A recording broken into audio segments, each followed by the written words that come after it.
All right, so this is the second ever NAEA pre-service EmPower Hour on November the 15th of 2015. We are here with Megan Hildebrandt. Hi. Thank you for joining us. I did want to ask, in your intro, now you gave us a really great intro that I have clipped and attached to the video so everyone can know your educational background. I will want you to run us through that in just a second. But first I wanted to ask you what you thought your career was going to be when you were in high school or early college. What did you think you were going to be doing? I was going to be an artist in my studio, selling a lot of work and living off of my art.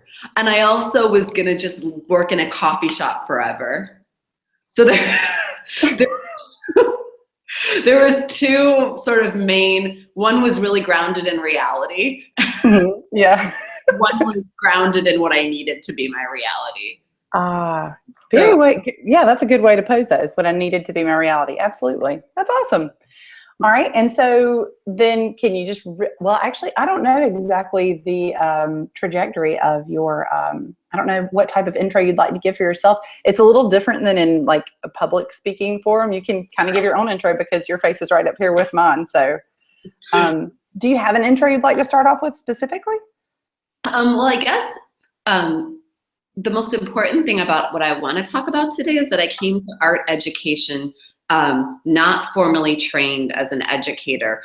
All of my training education-wise has been studio art, and that I picked up the education bit and the way that I interact with my students very much boots on the ground. So I was never trained in education theory or something like this. It all just sort of was cobbled together through experiences. Okay. Yeah. Is that That's a great intro. Yeah, I love that intro. That gives a really great synopsis of your perspective that you're coming from speaking to us. No, yeah, that's great. All right. So what are you doing right now? What is your current profession and title? I am currently a faculty member here at Interlochen, Fine Arts Boarding Academy. I just started this semester, and I'm an instructor of painting and digital media. So I work with 9th through 12th grade boarding students who are from all over the world and are living on campus in northern Michigan. And the art department has an amazing building funded by the Dow family that's gorgeous. Oh. Yeah, and gorgeous beyond many public educational institutions and universities that I've ever worked for. So we have 56 students that are visual art majors, and so I work with almost every single one of them in my classes.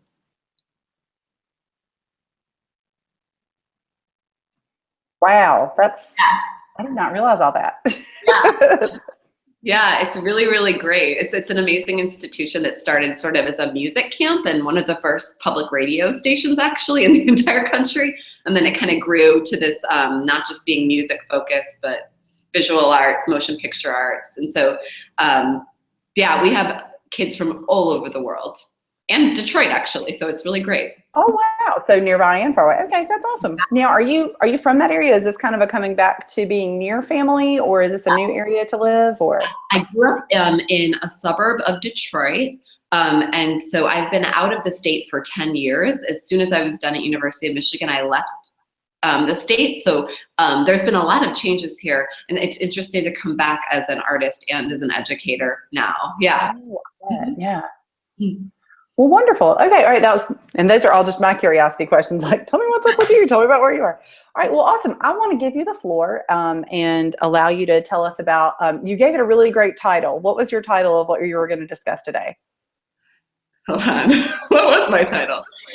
All roads lead to Rome, R-O-A-M. All roads lead to Rome, the possibilities of a patchwork existence.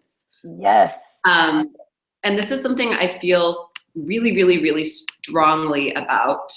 Sorry, did I lose you? No, I'm still here. Okay. Of a patchwork existence.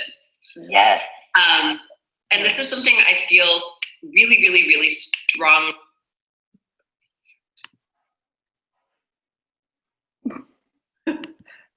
You either repeated yourself or you hit play on something. That was pretty amazing. Sorry, I hit play on the YouTube. Okay.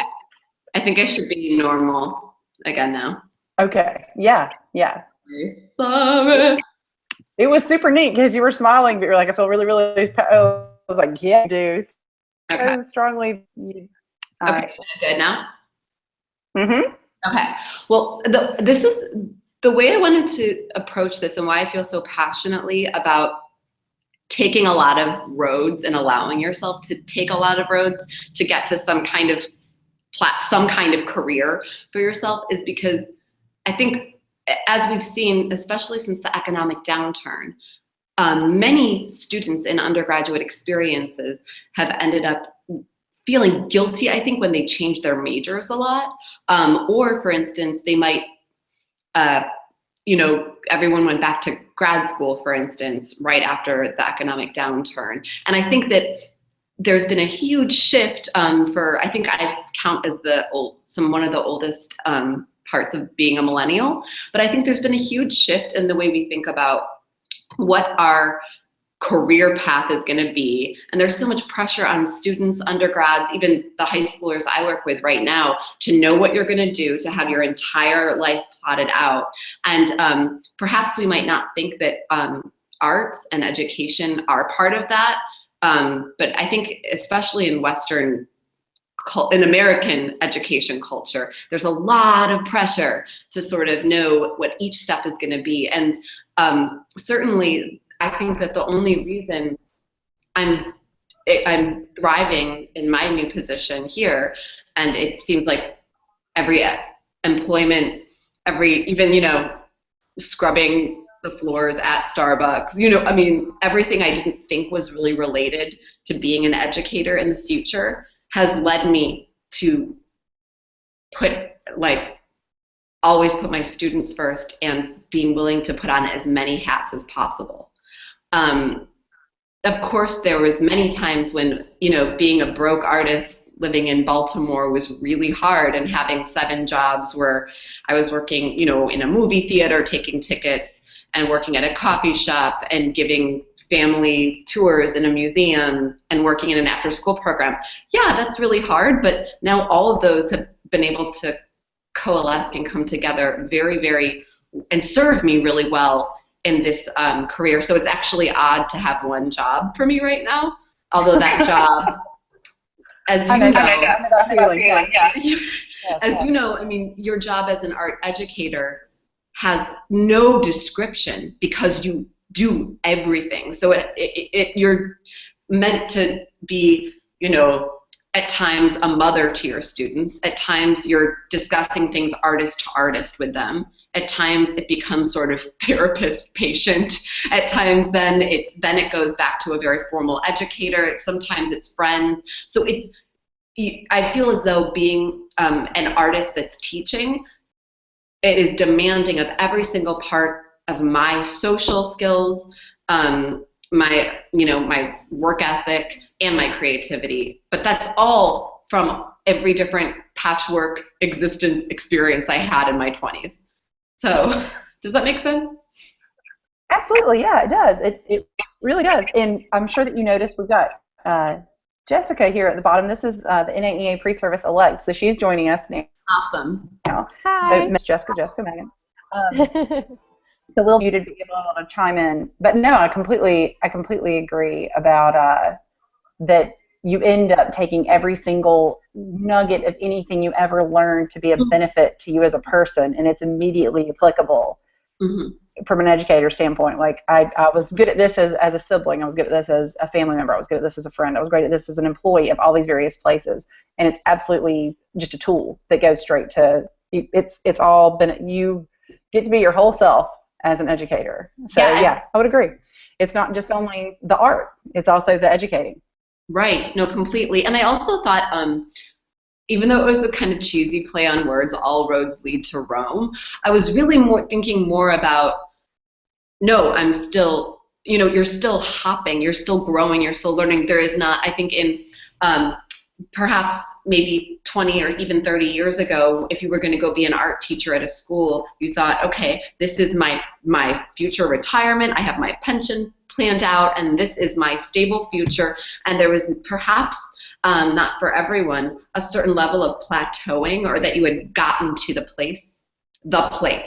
But I'm actually really interested in the idea of there never being the place, but always just hopping and trying to just, I have a 2-year-old, so we talk about hopping a lot, but I think it's just more about that sort of climbing idea, or just never actually having a career that is one note. Because I think as artists and creative individuals that are sharing our knowledge of art making or creativity with young people, that there's not, without our own momentum in our career being shared, how will we communicate momentum and passion to them if we don't have it going for ourselves? Now that's just me talking at 31. Who knows what I'll feel like when I'm 60? I'll be like, give me that plateau. I don't know. No, I don't. I agree. I've had those same feelings too. But no, it is. I do think you're right, and I think even the time frame that you gave is really accurate. That there used to be kind of just this. I have achieved my goal, and now I'm going to educate the young from right here. I have everything I need to know. It does kind of tie into the whole concept of the lifelong learner and the lifelong grower and just participant. Mm-hmm. So yeah, I absolutely identify with that as well. That's a really great point. One of the experiences I was just thinking about, when I was coming out of my BFA degree at University of Michigan, it was my last year. I did a volunteer work at a local all-girls juvie center called Vista Maria in it's just north of Detroit in Dearborn, and it was a self-portraiture class for some of the girls there. And before that, I had only worked with other, maybe mostly white girls who were from really similar socioeconomic brackets to me. And I think that experience of realizing I had grown up 5 miles away from the girls that were now in this juvie center, and kind of questioning, geez, what right do I have to tell you how to do a self-portrait? That was maybe the first instance of feeling like this is something that is going to be educating about art is going to be a constant challenge, because all my students are going to be different. I didn't realize it then, but I think when I look back, I'm thinking that was a really important moment for me, and very, very both empowering and feeling like the students were in charge of me, which is always for me, it's a really helpful way to think about my classroom. Oh, wow. Can you I want to hear more about that. Yeah, I like that idea a lot. Well, I go in knowing what we're going to be doing that day with my structure, my lesson plans and things like this. But as you know, and as many of us know who are in the classroom every day, whether you're working with college students, elementary, whatever, your demands on yourself and everything that you expected their projects to be is mostly never accurate. And the questions that they ask you are usually not necessarily expected or are very repetitive. So I think that there's just, yes, they're my boss. And I like to give everything I can to my boss. So I do think of them as being, if I'm a sort of actor on a stage, I do think of them as directing me, because whether it's verbal or nonverbal, like I have a lot of non-native English speaking students from China right now, they're all giving me cues and clues about how to better serve them. So that's why I say they're in charge of me. No, it's a great dynamic, just sort of collection of people that you're working with. So no, I really thank you for expounding upon that, because I really like that. That's a good thing to consider. Absolutely. Every different place that I've worked never required a formal teaching certificate, and I used to think that was a huge sort of thing. I was like, that would have been the way. That would have been the way. Like that was the only way to be an educator in the classroom. But for myself, working on, say, Art Train, which was this NEA-funded, do you know about Art Train? It was an NEA-funded project that took works from the Smithsonian all along the Southeast corridor, and it was on a train, and we all lived on it, and it was all to impoverished communities in the Southeast without any arts access. But it was all this amazing Smithsonian collection. I mean, and to be a fellow on there, you just had to be a visual artist and have social skills. So, and it has, I know, but You have both. yeah, Yeah. but I mean, that was probably, I did that right after moving to Baltimore, which was a really another complete like 180 in terms of moving from Ann Arbor, Michigan, in a BFA program, you know, to then working and living in East Baltimore, where I was often the only white person on the bus, and then jumping on a train for 6 months. You know, I mean, but these were all experiences that were increasing my elasticity and how malleable I could be given within a situation. And I think that's something that all art educators really need. Because teaching visual art and visual literacy, how we read the world, is not a stagnant practice. It's not one defined challenge. It's thousands of them.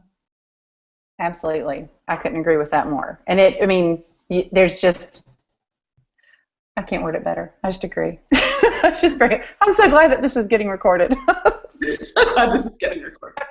I am. I'm so glad this is being said. It's just, it is. I mean, and it doesn't necessarily need to be with a particular organization, which I can't believe I didn't know about that because I was in the Southeast teaching. We could have met a decade ago. Yeah, I just, it's incredibly important to be malleable in your classroom. I mean, even from what you said to, you know, your bosses are going to bring you something that you weren't expecting to, they're going to engage with artwork differently, different people then you can immediately completely feel that you completely understand and know, which, you know, it's great to keep that in mind, that you never do know anyone that you're meeting initially. But no, it's a very good point. It's a very good point.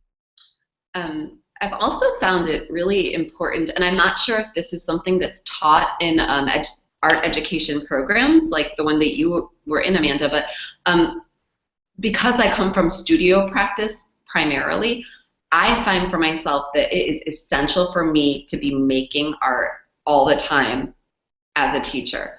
And I'm not sure if that's like, is that a conflicting point of view for art educators, would you say? Or do most art teachers believe that come out of like a formal program? I don't know. Is that...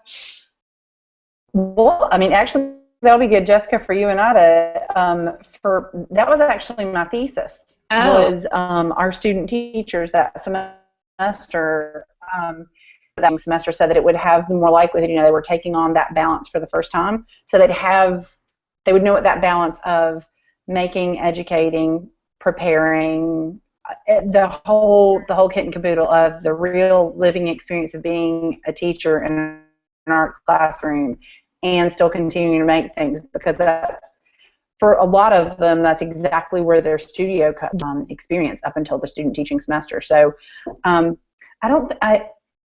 feel like it can get lost, it can get overlooked, at least for the programs that I've been a part of.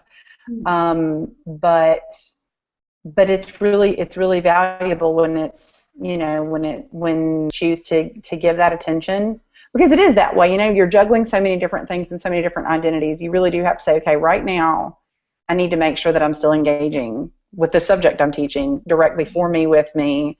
I love that Jessica's here right now, because Jessica actually, Jessica and Charlie were just photographing a little while ago. So, I mean, when I was student teaching, I think what was helpful for me was to continue like my weekly practice of making sure that I was behind the camera, because I am a photographer, and that's carried over into my first year of teaching. I'm actually I just finished a shoot right now. That's why there's like this random environment behind me. But I just broke everything down and rushed over to the computer to make sure that I could be here for this. And like juggling the different hats, that's like my specialty right now. I feel like, when I pull into school in the parking lot, I'm like, okay, teacher hat on, but that's just one part of my many identities as a person. I'm an artist and a business person and photographer and a teacher when I need to be, and now a coach. So there's, I think everybody has these different avenues, and it's not just like you were saying, just teaching now. It's a little bit of everything that makes you who you are as a person, but you're bringing all these different experiences into your classroom to connect with your students. And would you say that was still brought with your program? That was still pretty much like, get ready for this because you're going to be making and doing and teaching and coaching. And was that something you, like, I don't know, I feel like that sort of, it's an understood. I, with my art form, had to find my own way that I wanted to do that. But I agree. And Megan, you're onto something, because I think, when I was actually never encouraged to make anything. It was just sort of like, oh, do you have something to put in this in your show? Do you have anything? Okay, yeah, that'll be good. And, I got to throw something in there. But I think there's much more of a, be a part of what you're also educating, or what you're teaching. I don't know, Jessica, you can give a different perspective, because. Yeah. Can you hear me? Yeah. Okay. I guess I was just thinking about it's both institutional, if your school or the college where you're working at really demands that as part of your professional, your frame for the year. Like, here at Interlochen, we are expected to be practicing and showing and like this, being part of like broader discussions about education. And, it's very much, it's very much kind of closer to a university setting in that way. But I believe that I sought out a career opportunity that matched my own goals and like the needs for myself. I think a lot about, when students come into my office and they are like hormonal teenagers who I love, and they're crying because their girlfriend broke up with them, and they are not going to make art today, and they say, I cannot make art. I'm not going to make painting because it makes me think of my ex-girlfriend, and then I need to like be there and like, right? And so, but I'm like, okay, I know exactly what you're like, yes, I know that brain space. Take some Sculpey and go make something ugly. Go make something ugly and then make two pretty things. And then that's like sometimes like the best thing they made all semester because they didn't care. Yeah. But that brain space of me being in the middle of a project in my office that day is really important, because that's the moment when it's artist to artist. And I think that's a really important moment of respect to give your student, to be like, you're not just like my little underling. Like, we are going to someday be peers, and in this moment I'm going to treat you as a peer. Does this make sense? Yes, absolutely. Yes. A lot of times I'll have like a student that's come in and just gotten in trouble, or like you said, got in a fight with their girlfriend or boyfriend or broke up, and I'll give them a piece of paper and materials and tell them to go draw it out. Because I think it's important to understand, yes, I'm having this emotion and this is how it comes out visually. Right.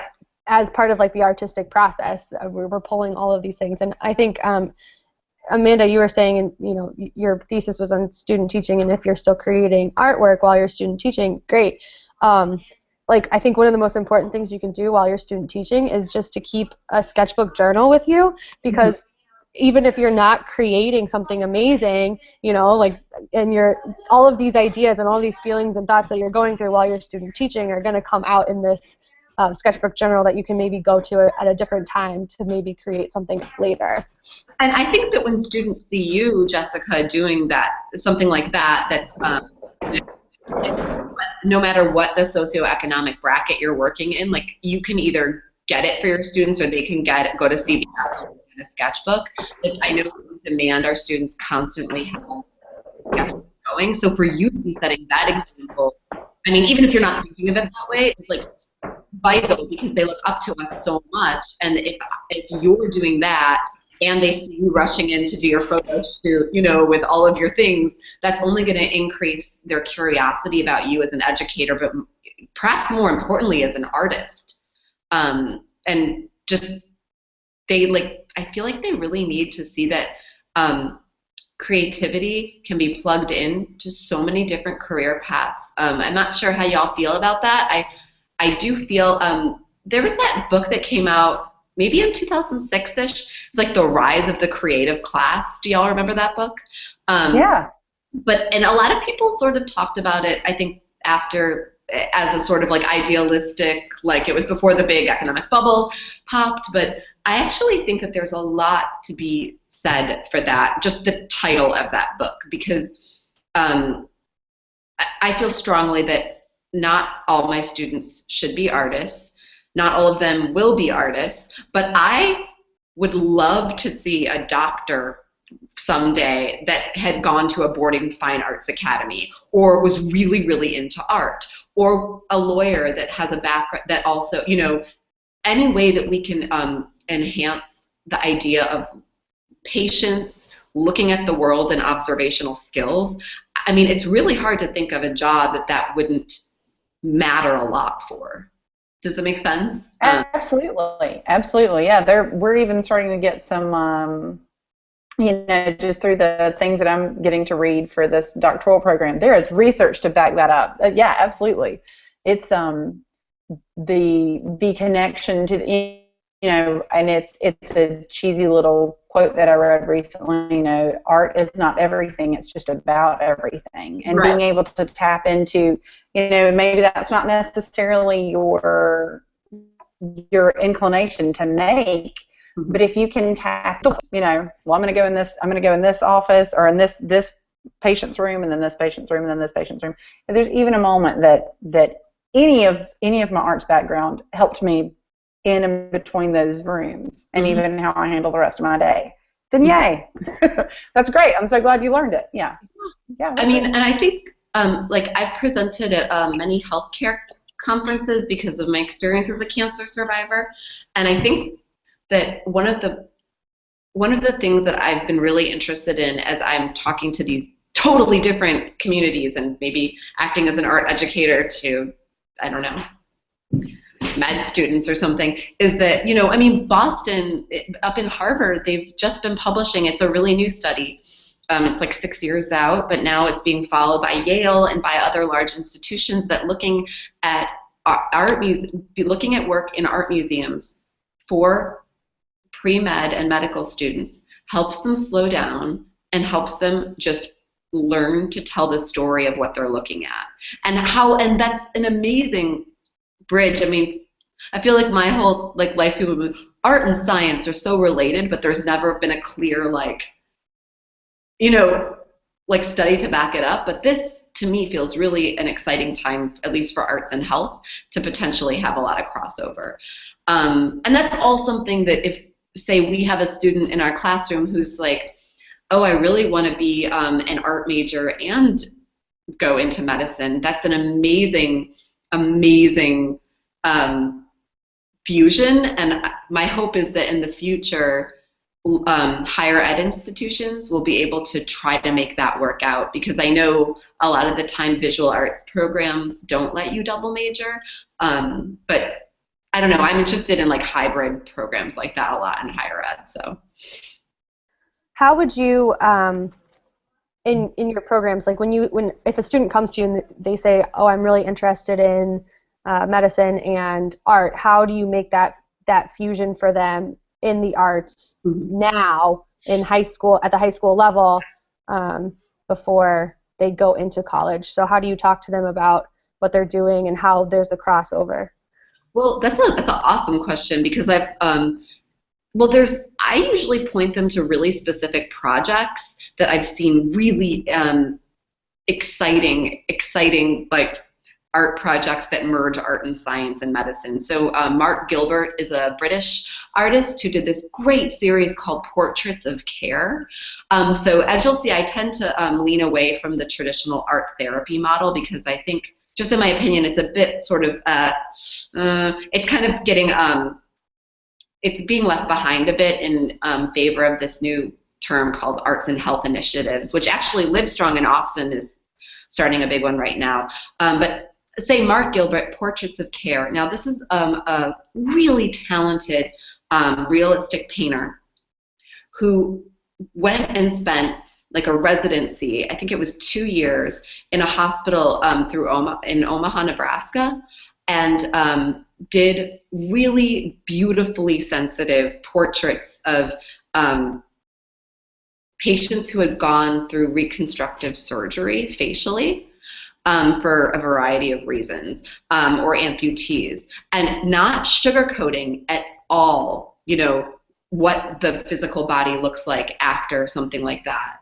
But with, and of course with the patient's consent, them owning their new visual identity. And so the whole body of work is Portraits of Care. And then he also did these beautiful portraits of the attending physicians that were forming these close relationships with the patients who were, you know, trying to work through what is it to now go through life with a completely different face. So the idea, I mean, that's a great example because it seems to be about honoring the individual. It was a long-term relationship where through the University of Nebraska, he was artist in residence and served and lived there for a year. And this is not a work, a body of work that will ever be for sale. I think it travels to a variety of different medical institutions. But I mean, I like to give really concrete, specific examples that are outside the box of traditional paint the watercolors that make you feel happy now that you are in a hospital. You know, I think, because I think there's a place for art to elevate a medical experience or a trauma. And then I also talk a lot about Frida Kahlo, you know, because that's just like a beautiful go-to. But I tend to, yeah, go ahead, sorry. No, that was just yes, It's a great example. No, tell me.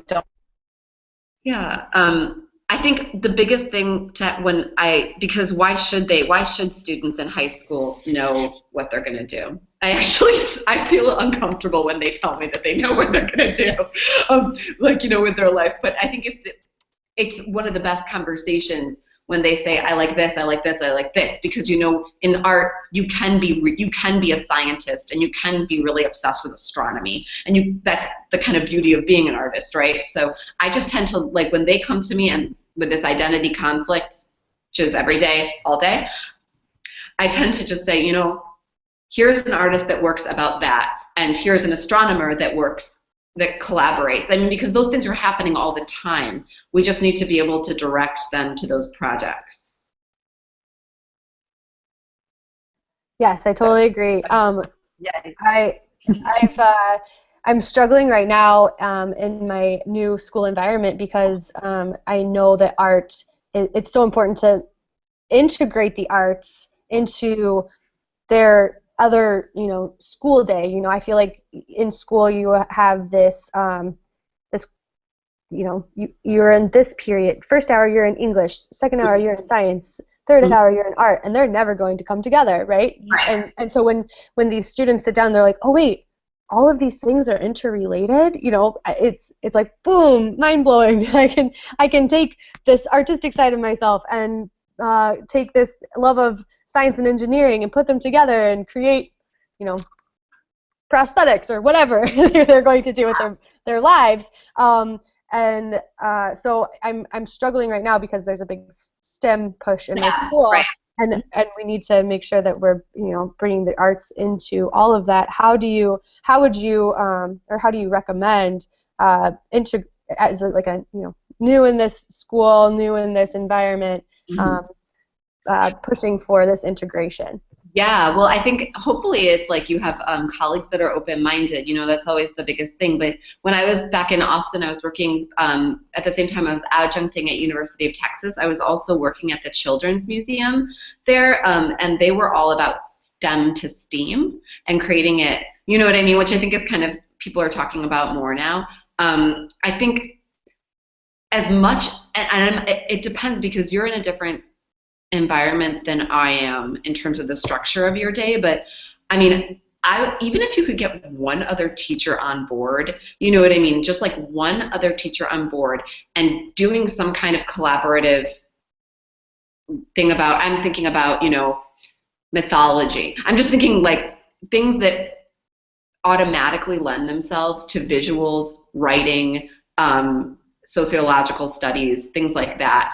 I think a lot about, for myself, merging the biology class with some of the imagery that I've created as a survivor of my own biology, you know? So I think if you could even find, and I think these are big, big ideas that can sometimes just never happen. But I mean, here at Interlochen, we have this exciting thing called Intermester, which is right after the winter break. And it's 2 weeks, I think, where everyone can teach whatever they want. So like I could teach, you propose a class, so I could teach, and it's an intensive 2 weeks because it doesn't, and I think it's all pass fail. So no grades. And it's just, it's a lot about collaboration. So I know there's a jazz music class going along with the writings of the jazz era in America and looking at imagery and posters, things like that. So that's 3 teachers combining, you know, and I mean, I'm going to be doing a comics and animation thing that I think will overlap pretty well with the creative writing department. But I mean, I even think recently I saw a call in Ohio, I think, well, maybe it was in Cincinnati, for art that related to math in some way. And I know we all think of the, what's his face, all the tessellations. You know that guy? But like MC Escher, yeah. I'm an art teacher, you know, the guy. But I think that was only curated by math teachers, which is really awesome, right? So anything that getting one thing you think could never maybe work on board seems like it could be a great thing. Do you think that would work in your school environment? Yeah, I'm starting to, you know, make a name for myself in my school and get you know, the artwork in the hallways and you know, the students out of the classroom to, you know, explore their environment a little bit more. So the math teacher and I have come up with like a little mural project about like anamorphic 3D images. So that should be interesting. But we have an applied tech department. We're very fortunate to have this amazing department, but it's very science and engineering heavy, and all of these things that they're doing include the arts and the design aspect, but they forget about it a lot of times. So I'm starting to build relationships with them to try to see where my students can come in and like maybe you know, draw up a design for this, you know, machine that they've made to go, you know. Do they have a MakerBot, a 3D printer? Yes, they do. Mm-hmm. Do they have the 3D printing pens? No, they don't. That's you need to get on that. They're $40 because I just got one. They're $40. So even, I mean, if you could even afford like 2 or 3 for your classroom, and you get the like filament, the PLA, if it's well ventilated, it's just literally drawing in air. I mean, and if they have a MakerBot, they should have a budget for the 3D pens, because that to me is just like and then thinking about Rube Goldberg and, you know, design. I mean, it seems like your brain is exactly what they need. I'm hoping, yes. It's just I think the big thing that you forget as an art teacher too. I feel like sometimes art teachers are stuck on this island, right? Then they forget that the rest of the school exists, and a lot of this, and well, to make yourself a valuable asset to the school so that they don't cut an arts program is starting to become this collaboration. You know, how can I fit art in with all of these other things that the ones who make the decisions deem as important, you know, like reading and science and math. How can I fit myself into their world so that I become valuable? I think sometimes, Jessica, it seems to me too about the way you title projects. It sounds so stupid and so simple. But I can actually, I'll get in touch with you after this and share. I'm a curriculum advisor. I've been a curriculum advisor for this program in Boston called Exploration School, which is like all about, they just redone their curriculum to be STEM and STEAM related. But I now work as a preseason curriculum advisor to help undergraduates plan their first time ever teaching middle schoolers. And I've noticed just the way that they've started to phrase their courses differently from, I think it was used to be called trash to treasure, found object art. Now it's something like, it's just a lot. They changed it to something that's completely tech related, but it's going to be the same course. So maybe I could share that list of just the titles that they've given with you, because that might even be a helpful thing to plot out projects. And it's just a little trickery. Yes. I feel like they, all of these things that are being pushed in curriculum these days are all things that art teachers have been doing for such a long time, but it's just renaming them. Yeah. And putting a name with what we've been doing this whole time, so that we're able to communicate to everyone who doesn't quite understand what the art teachers do down there, Yeah. That adaptability, absolutely.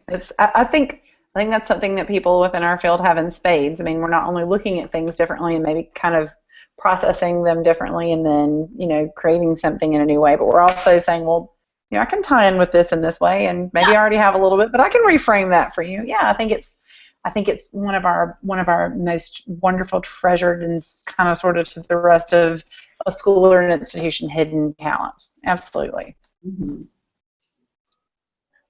I think. Oh, go ahead, Jessica. Oh no, go ahead. You're good. Well, I was just thinking about the importance, and I'm not sure how you all approach this, but the importance of exposing my students to contemporary artists. Do you all have art history programs in your schools, even in the AP art test or anything like that? There is an art history class. It happens, I think, it's just one semester, and I'm not sure exactly what they get into. I know that we are constantly, again, very fortunate to have like digital media classes and video and animation classes. So we're constantly like thinking about how we can use those in a more contemporary artistic way and even a fine art way. So we just took a group of students to the local contemporary museum so that we could, expose them to what is actually happening today in the recent past, because I think that's extremely important for them to see, yes, the master is great, but this is what's actually happening, and this is how it relates to your world right now. Yeah. Amanda, do you have that ability do you all have like an art history component? Yeah. VCU Arts we have it's kind of funny, our education department's very strong and awesome, but we also have VCU Arts, what's it called? Our little bumper sticker is, the Southeast's best public art school. So we have a lot, I would say, art history is one of the things that we have to take, but there's a lot of focus on even our a lot of universities have some semblance of a Saturday school for students to have it. Even that is focused on contemporary. Actually, I love this spin, local and contemporary artists. So when we have visiting artists, or if we have some kind of use them as sort of a jumping off point for what we're making. So it's really, really engaged. So yeah, I think again, like from my undergraduate to when I came back, I think there is more of a value on the current than I think there probably was when I was coming through the first time. I don't know if you get your little blue pamphlet and you watch all the slides for like a third of the semester, and then you have to like recite out the 5 details of the 7 slides they pull up, and that's your test. I think that's sliding out. I think maybe those days are not happening right now, which would be great. Yeah. It's great to know. It's great to know the whole longevity of it, but to engage is, I think it's taking on a little bit more of a, it's more important. I don't think it did. Well, I think like one of the things that has been really important to me, and I think it came from, I think I just copied a professor, Rebecca Modrak, who I really, really loved in undergraduate, but she always made it a point to show us super old art and then super new art in the same slideshow. And it was not chronological, it was thematic, and it was all related to the project. And that model has been it just like worked so well for my brain. And I also think that like we are fortunate at Interlochen here to have an art history teacher. Um, uh, and but I feel as though it's very important for all of the visual arts teachers, and you know, whether you're the one in your school or whether there's like here we have 5, like for us, all of us to be talking about the past and the present at the same time as practicing artists, because that also tells the students that part of making is understanding what others are making. And that, you know, that especially if I can talk just as passionately about, you know, a Monet painting and, you know, like Banksy, and then what they're working on. You know what I'm saying? And so that being part of our job as makers and artists, and as educators, not isolating it to the one art history teacher, you know, or the history department, but saying that, again, it's coming back to the idea of artists do everything. But I think it's an important point for them.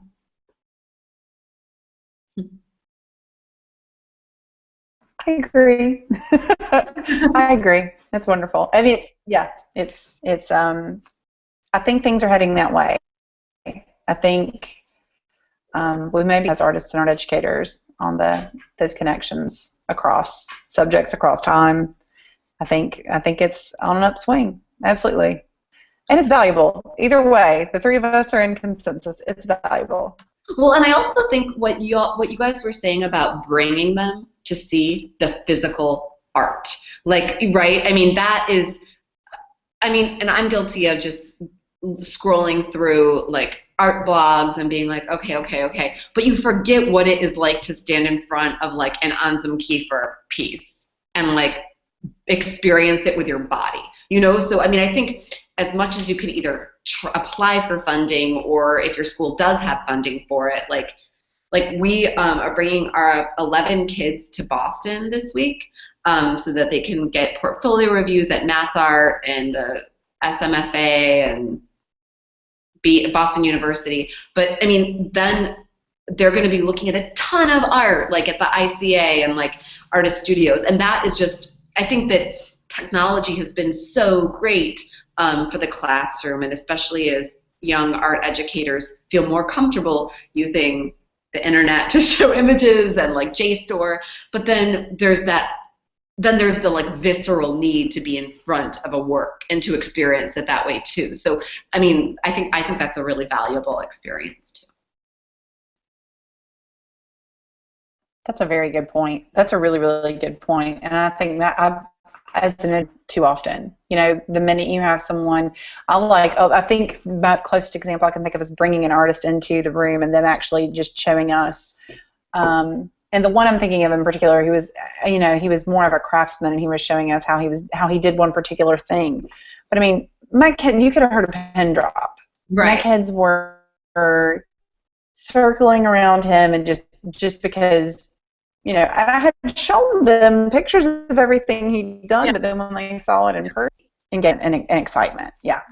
It's funny because I feel like we've circled from like talking about the essential nature of technology to include arts, programming, and funding, and STEM and STEAM, and then it's also this other part of it, which is maybe 2 sides of the same coin, right? It's like, yeah, absolutely. Well, be there, man. You gotta also be there. Yeah, that's true.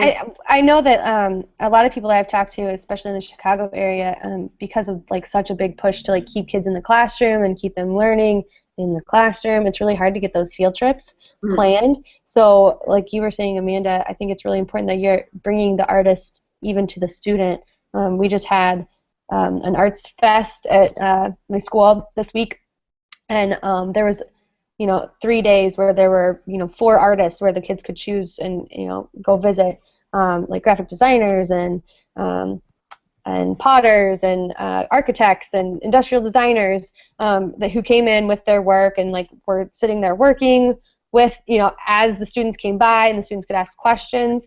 But I think that's really when the ideas started to click, and this whole idea about artistic process and how they take different elements of their lives and put it into their artwork was really impactful on at least my students, because you're sitting there, you're seeing the artwork in front of you, but you're also able to talk to the artist, ask them questions. How do you get these ideas? What's your process?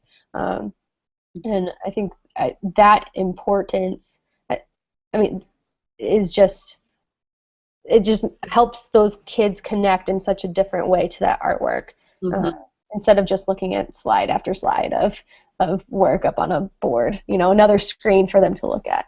Yeah. That's like I love the idea of bringing people in and just having them do, not even formal presentations, but just having them do in front of the kids. That's so smart. That makes me think about a challenge that I wish I had brought up earlier, because I see we're like coming up on our time, but I wonder what you all think about diverse learners in the art classroom, and by that I mean we have an amazing variety of ability to speak English, like a lot of the students I've noticed that are coming to us as boarding students from China have been trained like to make art. They spent their whole summer 8 hours a day copying the masters. And by masters, I mean the Western masters, okay? Now that's an amazing, wonderful problem, but it's also like, I've noticed a huge divide between the way some of my students that are coming from Asian countries, mostly Korea and China, approach any kind of personal narrative in their work is opposite of the American students that are like, I want to tell my whole life story and make this all about self-portraits and my relationship with my father, and then so that's one of the biggest challenges I've seen right now in this new position I'm in, and that's only one example of the different learning styles of students. But do y'all have any thoughts about that, or like how does that resonate for you in your own classroom? I'm in the exact same situation. Sorry, Amanda. Sorry. No, it does. I'm in the exact same situation. Yes. I have many students from Japan. And they have been in an extremely strict environment. They came like 3 or 4 years ago to the States.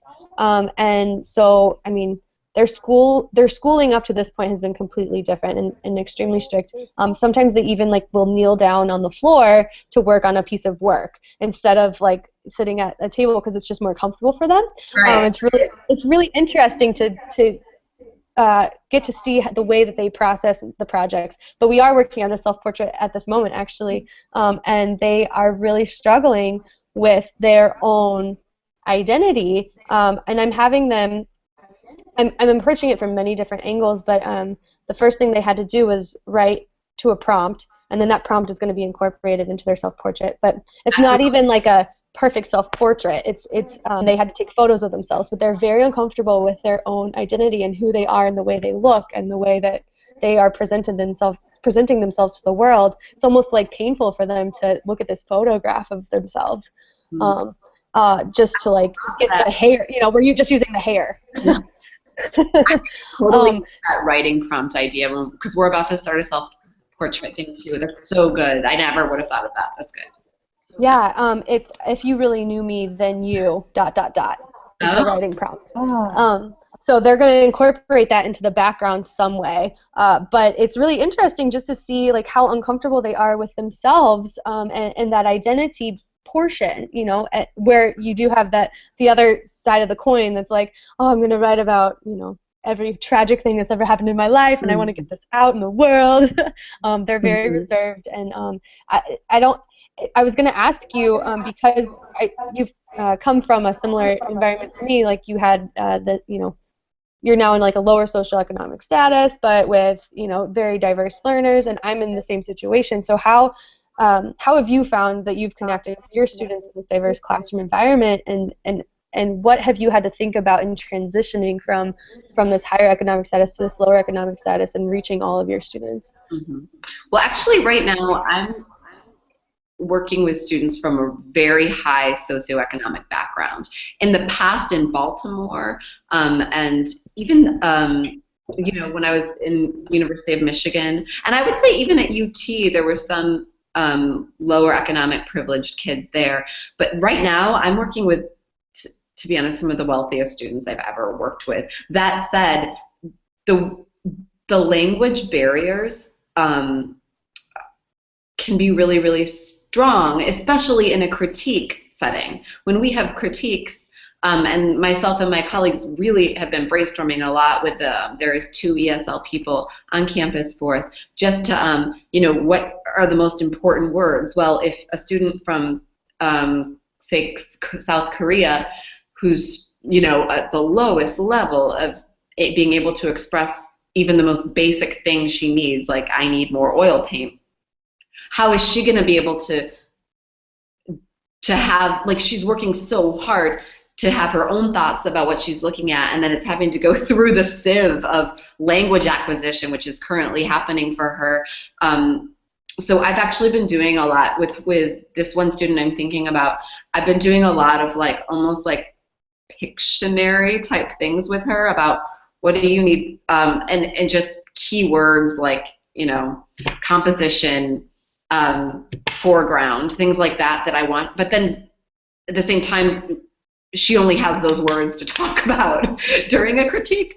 I do connect a lot with many of my students from China using humor. Humor goes really, really far for me with them. I think they might just think I'm like a cartoon character sometimes, but I think that's okay.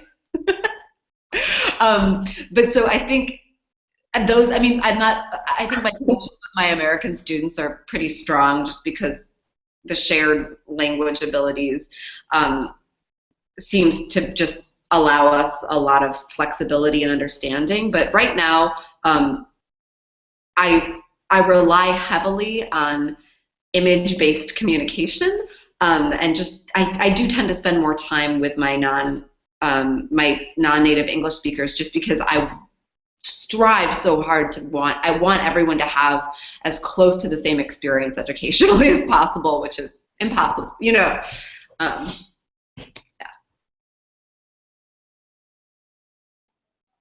Yeah, I find that's true.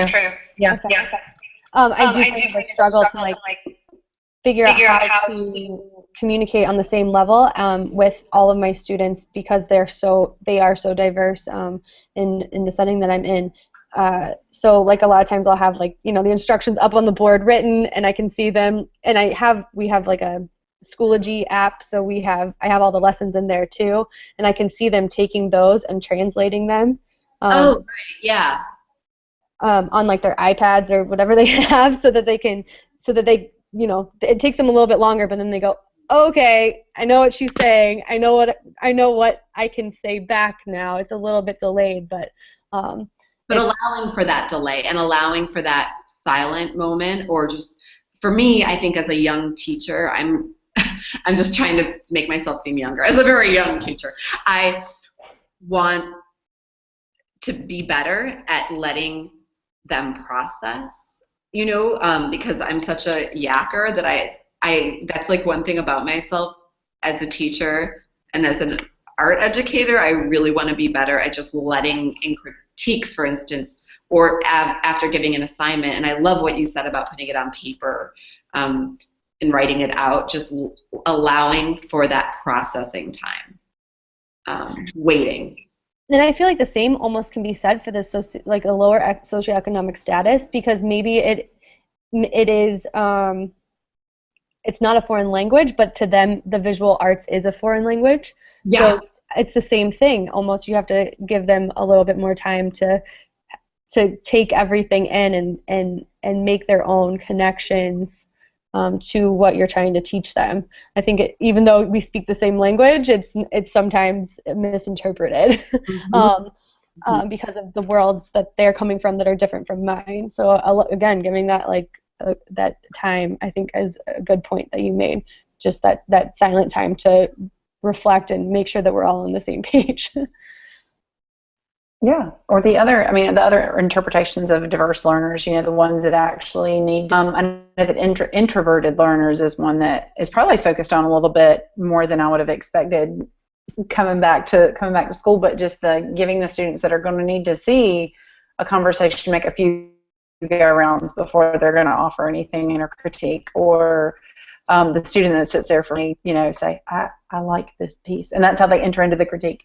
But also your kids that are going to need to, get physically comfortable. Your kids that are going to need to, they're really not going to be able to hear what you're talking to them about until they have it in their hands. It's just not going to register until I'm actually doing it. And then, then I'll engage with whatever that was you were just saying. But I couldn't hear you because I needed to be physically touching it. And so, or the ones that, we can describe and until you pull that exemplar that that is for some art educators really don't enjoy doing that. But when you pull out that exemplar, like, here's one example of what we've done, or here's this poster of or there's that website.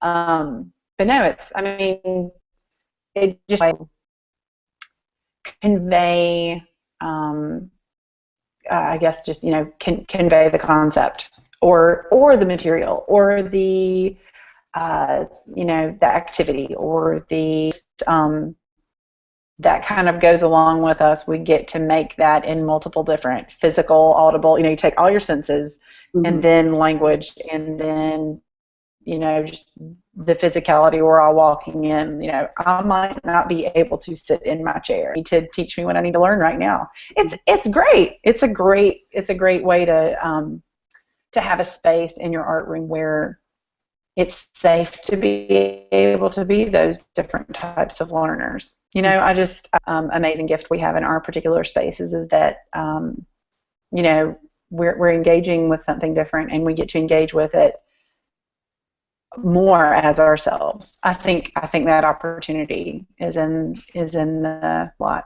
So just 2 cents of mine there. I have we at all covered what you were planning on talking about, Megan? Because I know it's been very conversational. I just wanted to make sure that you have the space. These are excellent jewels of insight, and I love that we came full circle to you need to be you need to see it in person. You need to use technology.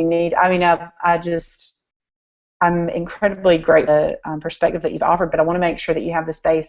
We're not on a particular timeline. No one's gonna, no one's just gonna turn it off because that's the end of their period. That's what they'll do. But do you have anything else that you feel like I really wanted to make sure that I made? Well, I do think, two points I kind of wanted to close on. One sounds kind of cheesy, like I'm going to be reciting some kind of like motivational poster from the 80s that our art teachers would have had on their wall. But I think it's really important to understand that we are the only ways that art education is going to get better in our country, and valued in our country. And it's easy to, I think, feel really powerless because of all of the structures and institutional things that we work in, but that we and our display of passion for what we're doing and teaching and making is the only way to make it better. And that you do have, you are the locus of control. And I know that's really idealistic, but I think that that's the only way to keep pushing on. So that, and then there was another thing I was going to talk briefly just about, particularly, this is a very feminist, I am the mother of a young daughter and an artist and an educator and probably 10 other different identities, right? I think it's really important that women talk to each other about the challenges of taking care of students, taking care of our art, and taking care of our kid, and that is a dialogue that doesn't just stop because third, fourth wave feminism is here and we can all lean in. What's that book? The Lean In book. I think it's important. Yeah. Lean in. I think it's important to keep that dialogue open and acknowledge that it's hard. Because I think that's another thing that can feel isolating when you tie in family life to art life to school life. So, and I think that it's often not discussed, particularly sometimes in academia, that just to acknowledge it and to keep that in mind, that it's something to bring up with your other colleagues, whether they're male or female. But I guess I was just talking about it from a female perspective. And I mean, I agree with you. When we were both at UT, our children are close to the same age. When we were trying to find a book just to help me understand, I have a book to help me understand arts-based research. I have a book to help me understand this, that, and the other. I didn't have a book to help me understand that anybody else and being a parent. There's a lot of really great literature on how to be, a life and your personal, or your home life and your professional life, or your personal and your professional, and how to either give them both your all or wedge them in. But there's not so much when it comes to, I think, the if scenario. But when you discuss, I'm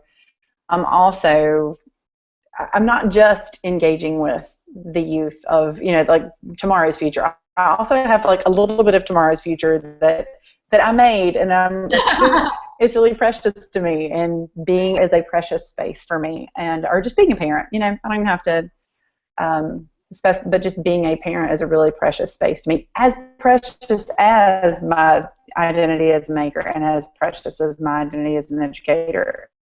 And it, a good theme. Yeah, I think there could be a whole lot more with that. Mm-hmm. You could get people. It would be valuable, I think, to get art teachers of all ages and all genders in on that conversation. Mm-hmm. Oh, I like this. So that is your offer to come back? Is that what that is? To come back for another one in the future? Yes, of course. This was so great, Amanda. Thank you so much for having me. Absolutely, Jessica and I were thrilled to have you. Jessica, I don't want to speak for you. I noticed that you and I are both being very. And Jessica, I will get in touch with you about I'll send both of you those resources about just the naming of courses. Great, thank you so much. It was a pleasure. So I hope wonderful. Some viewers. Absolutely, I'm sure that our viewers will enjoy it so much. Megan Hildebrandt, thank you so very much. Thank you so much. We'll see you.